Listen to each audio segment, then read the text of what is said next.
Okay. So inflation is a rise, which can be translated as the decline. Is a rise in price level, which we can easily translate as a decline in the purchasing power, of currency over time. Okay, so as the prices of goods rise, so you find that the amount of money lose what? Money lose value. So you need a lot of money for you to buy just one thing simply because the prices have done what? Have increased. Okay, so inflation is the rise in price, which can be translated as the decline in the purchasing power over time.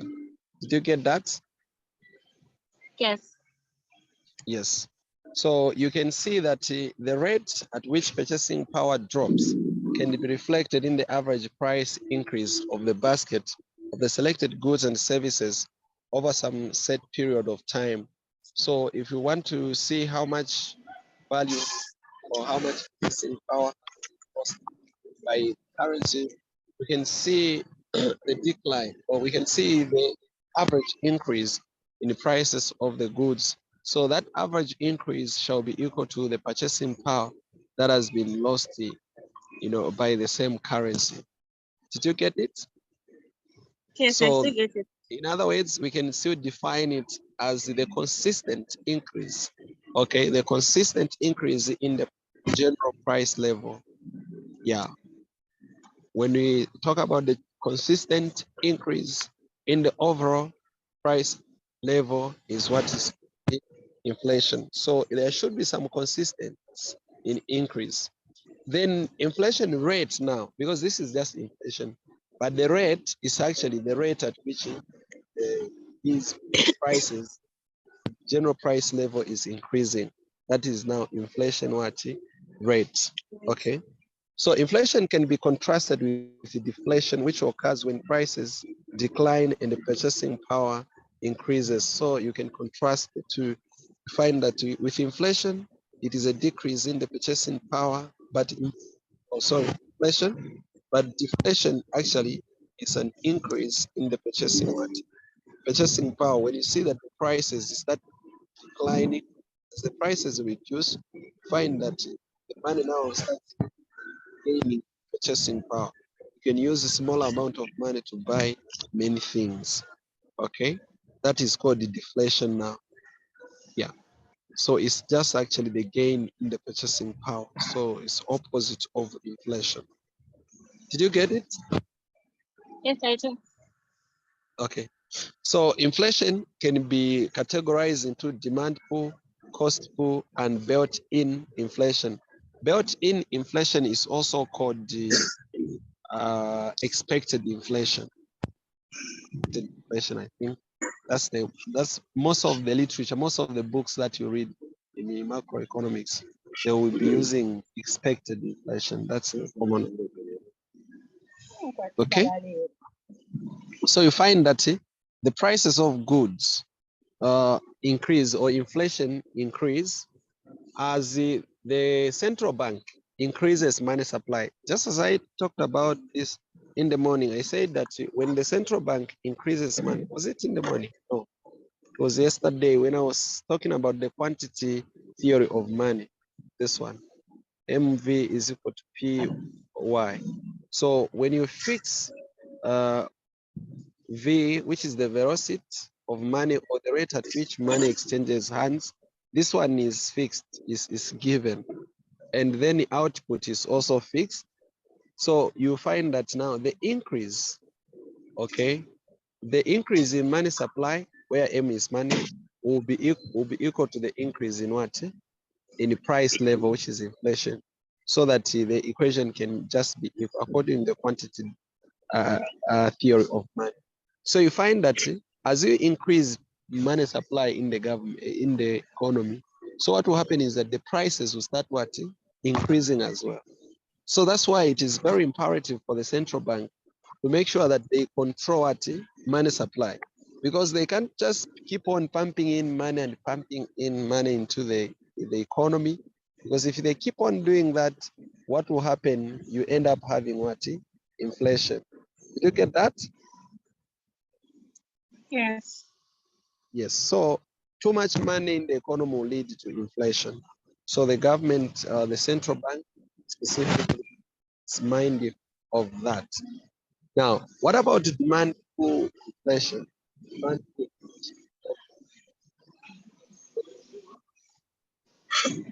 So what about this one? This occurs when there is an increase in the supply of money and credit that stimulates the overall demand for goods and services. So what happens is that aggregate demand, the overall demand is aggregate demand. You saw that yesterday the aggregate demand is downward sloping, just like the aggregate supply. You remember what we said yesterday under what's that? The equilibrium point to say that equilibrium aggregate supply should be equal to aggregate demand, right? According to Keynesian theory. To Keynes, we said that the aggregate supply shall be equal to aggregate demand. So what happens is that when the money supply increases, then the demand, there will be a lot of demand of goods and what? And services. Okay. So there will be an increase in supply of goods and services when the when the money supply increases. So you see the increase in demand for goods and services. So as money increases, money supply increases, what usually happens is that people have a lot of ability. Okay, we define demand as the ability and willingness, right? That's how we defined it in microeconomics. You said ability and willingness of the consumers to get the given commodity that has been saved. So the ability of the consumers to buy commodity. So what will happen is that when there is too much money in the economy, what will increase is the ability. So there will be an increase in the ability of what? Of there will be an increase in the ability of these people buying buying the goods and the services that have been saved at the market. Okay. So you see what happens is that you have your supply that is constant, of course, aggregate supply. Then you have your price levels. Okay. This is the equilibrium price and equilibrium quantity. Are you following? Yes, I am. So what will happen is that as the demand increases due to increase in the supply of money, increase in demand will be represented by a shift, okay, a rightward shift in the aggregate demand curve, okay, it shifts to the right. That is increase in demand. It shifts to the right. So what will happen is that now the equilibrium point will be up here, then the prices will do what? Will go up as output will do what? Will increase as well. So income increases, also output increases, which is same as income, but also the prices do what? Increase as a result of an increase in the demand, aggregate demand. This aggregate demand has been caused by an increase in money supply. Did you get that? Yes, I did. So money supply increases, it makes aggregate demand to do what? To increase. Okay. Represented by a rightward shift in the aggregate demand curve, and then the price level will increase. So the increase in the price level is what is called what? That is what is called the demand pull inflation. This one is caused by the increase in aggregate demand. So you find that as aggregate the demand keeps on increasing, let's say AD to 1. As the aggregate demand again increases, you've seen demand is increasing. Again, the prices keep on what? Increasing as well. P1, P2, P3. You're following, Even output will also be what? Will also be increasing. So what will happen now? This is a paradox. You see a problem. The problem that will be happening is that GDP will be growing. The economy is growing in terms of the GDPs, but also the prices are doing what? They're growing. Okay, your GDP is growing, but again, the things are becoming more expensive. And that's what usually happens. Okay, when the economy is getting to be stable, like if you want to have a lot of GDP, higher GDP levels, you want to maintain output, you have that challenge as well, where prices will start going up because there is a lot of demand in the economy, and so things become expensive by demand pull inflation. Did you get the explanation around the demand pull inflation? Yes, I have. Okay. Then there is the cost pull inflation. So by demand, just on demand pull, you get the explanation from this same equation. Okay. This is aggregate demand is same as Y. Aggregate demand is equal to consumption G, I, and NX, right? So what happens? This is the aggregate demand. So any factor in here, any change in the factors here, okay? These factors that make up aggregate demand, any change in any of them will lead to, it may lead to demand pull what? Demand pull inflation, okay? It is pulled by demand. For example, when consumption increases by what? By reduction in prices, right? When the prices reduce, when the government reduces pricing, what will happen is consumption will increase, government will increase expenditure through fiscal policy. We say the fiscal policy simply means when the government reduces taxes, then it increases what? Expenditure. They don't move in the same direction. You can't increase taxes, increase everything. That's not fiscal policy. So that's how they move in the opposite direction. Reduce taxes, increase expenditure. When you reduce the taxes, we are talking about the taxes that you give to the taxes that you get from your citizens. We reduce them, then you increase the expenditure. So what will happen is that this AD, aggregate demand, will be what? Will start increasing, right? The AD Yes. will start increasing. That will be represented by shift in the demand curve. And as the demand curve shifts in the right, then the prices will start what? Increasing.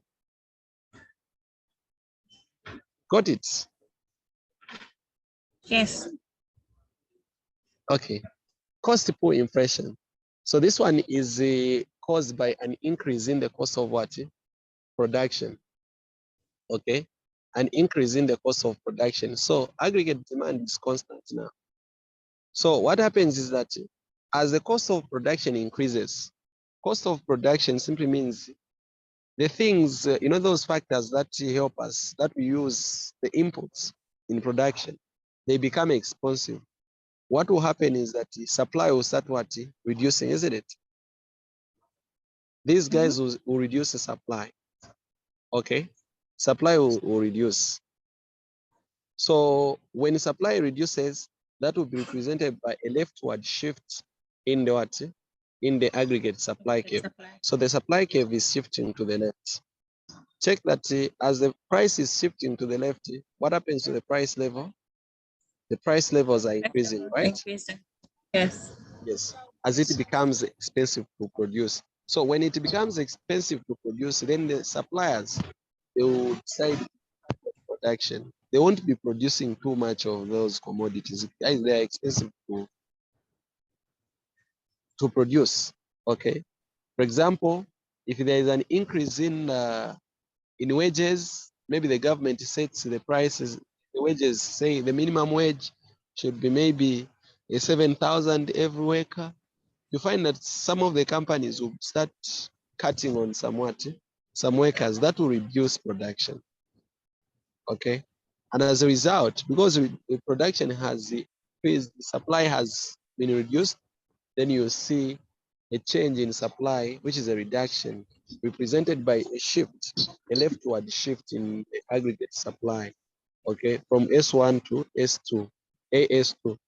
And then the prices will rise, okay, from P1 to P2. As the prices increase, then that is the inflation that we have. As the further aggregate is, as you have further reduction, further increase in the cost of production, you see again, the supply curve again will move again from where it was to maybe supply 3, okay? Then again, the prices will do what? Will move to price 3, upward. Then output will do what? Will reduce. So what happens is that with cost pull inflation, output Y is reducing. You've seen, eh? It is reducing while the prices are what? Are increasing. But with the demand pull inflation, they move in the same direction. As prices increase, even what? Demand is increasing. Demand is increasing. Did you get that? Yes, I did. Yeah. So this is a simplified version of everything that we're talking about. Yes, it's a very simplified version, at least using some graphs. Maybe someone can understand fast without getting. Then when you follow the notes, you get it better.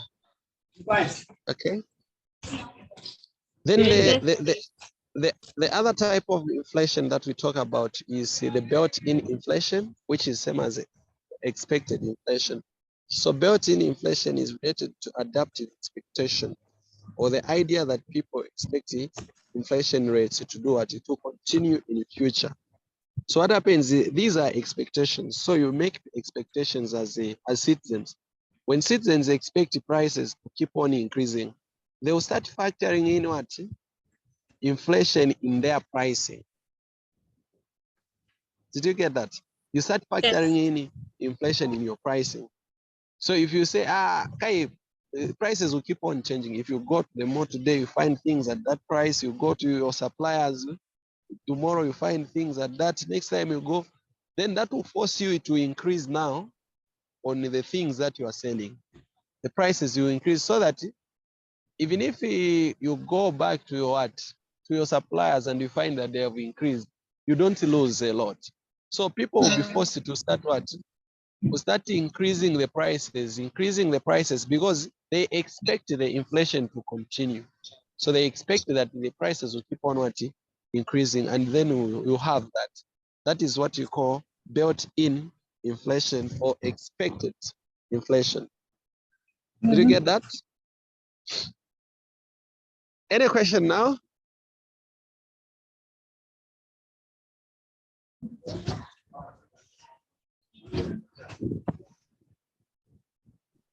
Hello.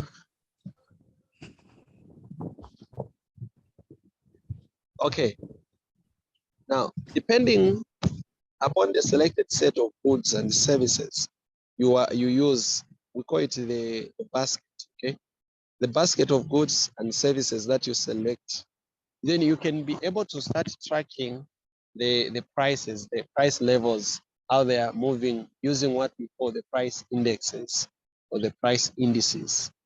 Okay, so the first price index that we have is what is called the consumer price index, CPI. You know, CPI, the way how you calculate CPI is like this.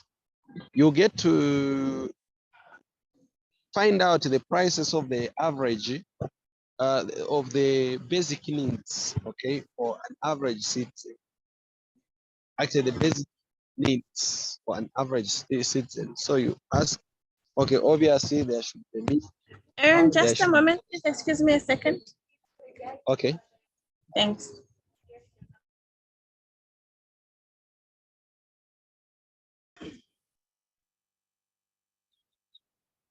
All right. So consumer price index, CPI, the consumer price index is one of the measures that we use to measure inflation. Okay, it's called the CPI. Now, with the CPI, what you do, how they make it is like this.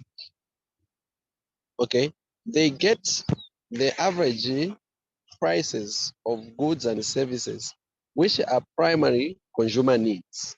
Okay, the average prices of goods and services, which are primary consumer needs, and then they include the transport, they include the food, they include the medical care, those things, right?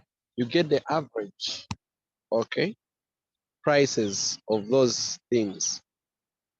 So for example, you say on average, A family needs to feed on this much, that much. How much is the price of mini meal? Obviously, you need mini meal. You need shelter. So ask how much is an average house? Maybe, for example, in the context of Lusaka, since how much are the rentals? Okay, on average, Arion, transportation. hi. Hello. Unfortunately, you have to excuse me for a moment again. I'll be back soon. Please don't get tired. Okay, it's fine. So I was just from saying that the CPI, Consumer Price Index, actually how you calculate is that you get the average prices of the basket of goods and services which are deemed to be the consumer needs, and you include transport, food, and medical care. So you just get the average prices of this. How much are they as a whole? Okay. You multiply obviously the quantity of those things that you need in a month times what? Times the price of those things in a month. Then you sum up the quantity, maybe let's say for food times the prices. You have that plus the quantity for what? For transport and how much you spend, the quantity for medical care times, you just add all the prices times the respective quantities of those inside. Then you come up with what is called the consumer price what? Price index. Index. That will reflect the price level. Okay. Okay, the general price that consumers pay. Then when you look at the producer price index, actually, the only difference is that this one will measure the average changes in selling prices. Okay, not the prices of the goods that you buy. From the producer point of view. So we're measuring how the selling price has been changing. So the consumer price index looks at this issue or price level from the consumer point of view, who is a buyer, and the PPI, the producer price index, it looks at the issue or it has the perspective of the seller. Okay, actually the calculation is just the same. We calculate the quantity times the price, but we are asking ourselves, how has the selling price changed over time? Okay, how has it changed? So even the quantity, for example, the basket of goods, we are comparing like, okay, last year, what was the CPI? What is our CPI this year? Then we are comparing, has the prices of the goods on average increased or decreased? Did you get that?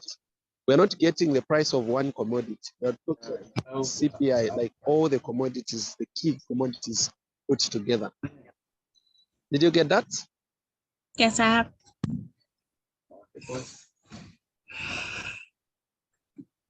You can see that now when you're calculating inflation rate, you will have the final CPI. For example, for 2022, you can say the CPI for 2022 over the initial value. Okay, the initial value, that was the first one where it started from. Let's say you're comparing it with what is this? 2021. Okay, 2021 CPI. So you're dividing these two CPIs and you multiply by what? By 100. Okay.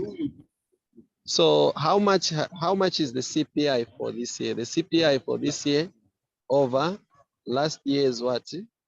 CPI, or the base year's CPI times what? Times 100. That gives us the percentage change in prices. So we can see that the prices have increased by this much. So let's take for example, let's say for example that your CPI was 100 for for this year is 100. Last time it was let's just say 200 times 100. Okay, you're following, eh? Yes, I have. So when you calculate,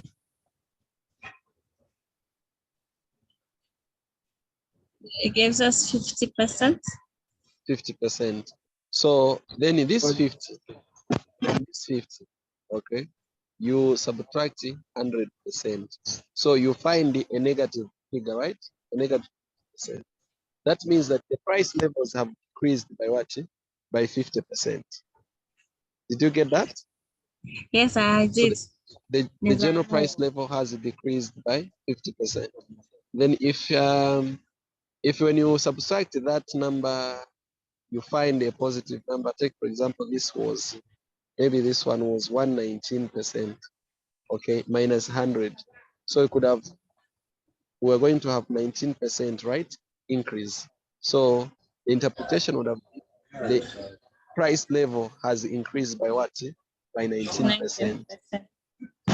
Because it's not this inflation.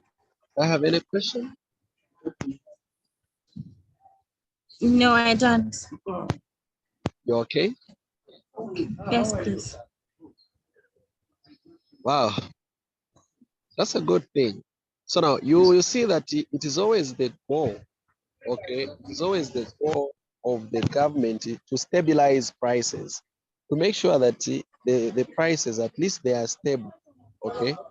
So the objective of price stability refers to the general level of price in the economy and implies that avoiding both prolonged inflation and deflation.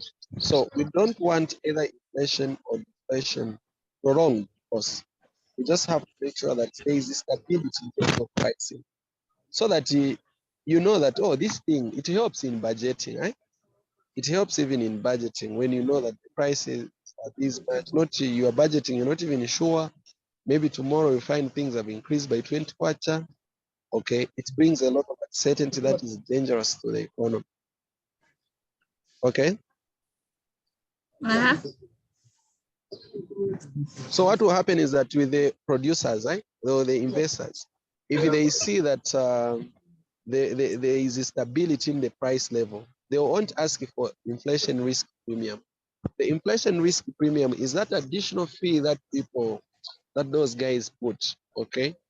The additional price, that markup in pricing that they increase, factoring in inflation that I just explained. So you find that they won't factor in that. So at least the price levels will just be okay. But if the inflation is not controlled, you find them increasing. They'll always be adding a 5 kwacha in case, because they'll be doing it in case our supplier does it, at least. So you have a problem. Clear? Yes, clear. So obviously, so that's what happens with these price levels, and you can understand. So basically, in a nutshell, with inflation, we are talking about the overall increase in the price of price. It is almost all the key goods, say, human beings on average. That's why we use the price okay, to measure, right, how the inflation has changed all over time. I'm going to send a recording on the indices, these inflation rates, how they are calculated. Okay, in case, yeah, it is called index numbers. That's the title of the recording. I'll just send it right after this, so that at your own time you can go through, use practical questions on how to, yeah, you see how we calculate from what we are what I was just trying to explain. You need numbers later on. Is that okay? Yes, it's okay. It is okay. We still have some few minutes. We can, I already summarized the unemployment last time, actually. If you remember, I gave a summary of what unemployment is, right? Yes, it is. It is not something that will sound very new in your ears, obvious. So it is a situation where a person is actively looking for employment but is not able to find the work. That is an, and the keyword, a person is actively looking for what? For employment.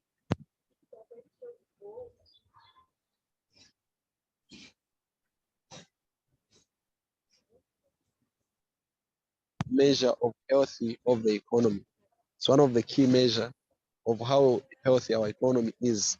So the term unemployment refers to a situation where a person is actively looking for employment, but they are unable to find work.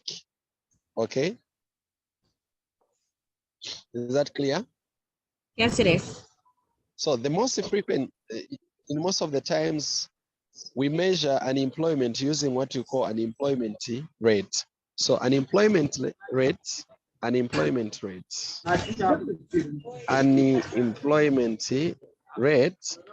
This one is calculated by dividing the number of unemployed, okay, over the labor force, okay, the labor force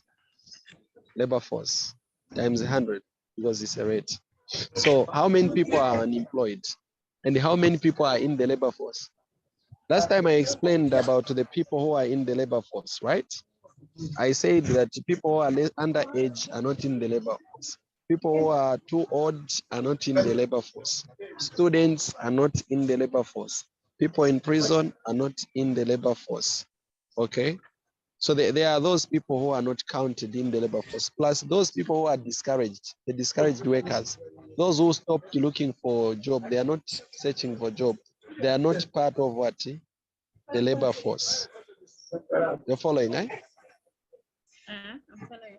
Yes, those people are not part of the labor force. So the unemployed, how many people are unemployed over the labor force times 100? That gives us unemployment what? Unemployment rate. Is that clear? Yes. Now, you see, while unemployment is clear, the economists try to divide unemployment into many different categories. But the broad two, the broader ones are voluntary and involuntary unemployment. Okay, voluntary and involuntary. So when unemployment is voluntary, it means that the person left their job willing in search for other employment. That is voluntary unemployment. A person willingly left their job. Then involuntarily, it means that a person was fired or laid off or must now look for another job. That is involuntary unemployment. Like you don't volunteer, okay? You never expect it, you didn't plan for it. The key types of unemployment are number one, frictional unemployment.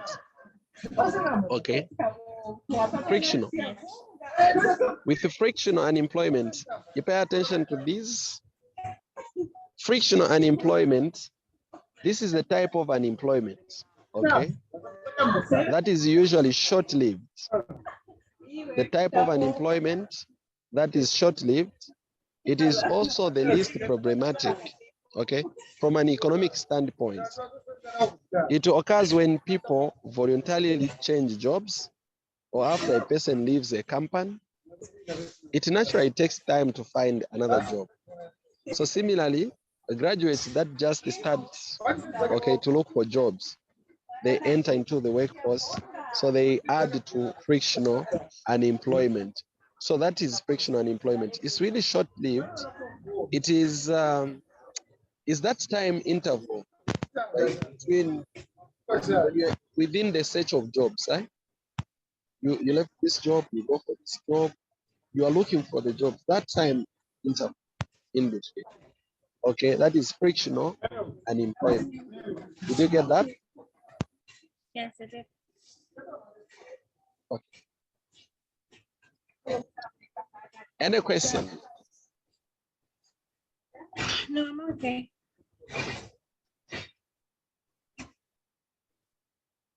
So most of the times, you also have what we call the cyclical unemployment.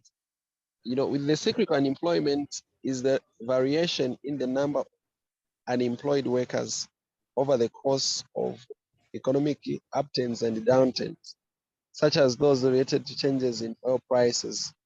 Okay, unemployment rises during recessionary periods and declines afterwards. Those are cyclical unemployment. For example, like when the economy just starts going down, like it's performing poorly, For example, when you had a shock of COVID-19, most of people are laid off from works, right? Yes. You're following, right? So when the entire economy, the aggregate economy is no longer happening, it's no longer performing. So what will happen? We'll have general GDP then you see that is good. Again, as the price level, as output increases, so you can see an increase in the level of so again you see again as the GDP it goes down, then again you see unemployment. Just the structural unemployment comes through technological changes in the structure of the economy, which labor market operates. Okay? So, for example, those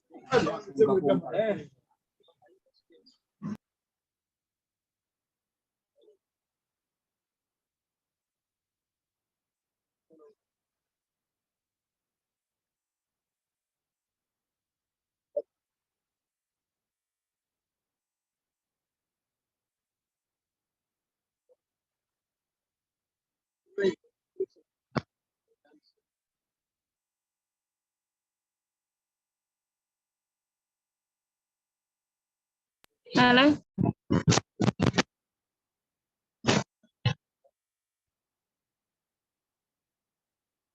hello. Hi, Aaron. I'm here.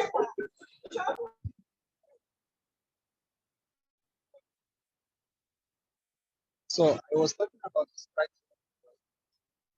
I said with the structural unemployment, it is caused by technological change.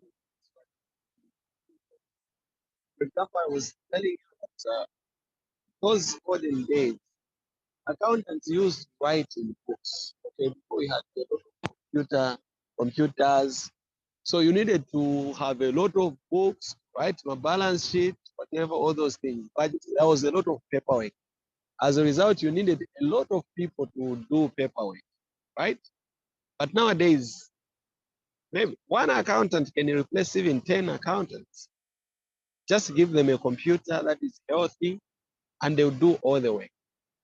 You're following, right? So at places of work nowadays, because you have a lot of technology, you are able to do a lot of what you could have been doing if you were many, like you have a lot of people working, but now you're forced to reduce the number of workers because at least you have technology which seems cheaper, you're cutting on cost.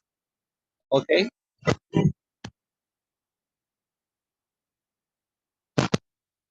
Hello. Hey, I'm here. I just have noise in the background. That's why I'm muting myself. Oh, you had muted the mic.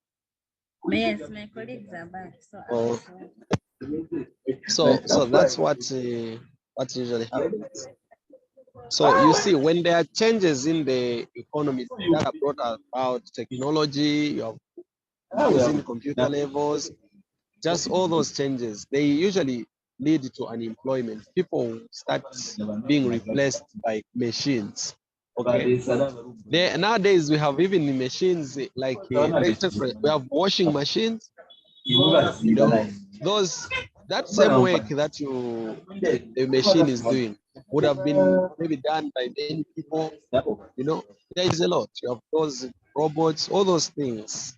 They are there to replace and do more work that people can do. And those things don't even get tired. You keep on working. You just need to put in fuel or electricity. They keep on working and doing the work. Okay. So that employment which is caused by that is called structural unemployment. Is that clear? Yes, it is. So now, hello? I'm here.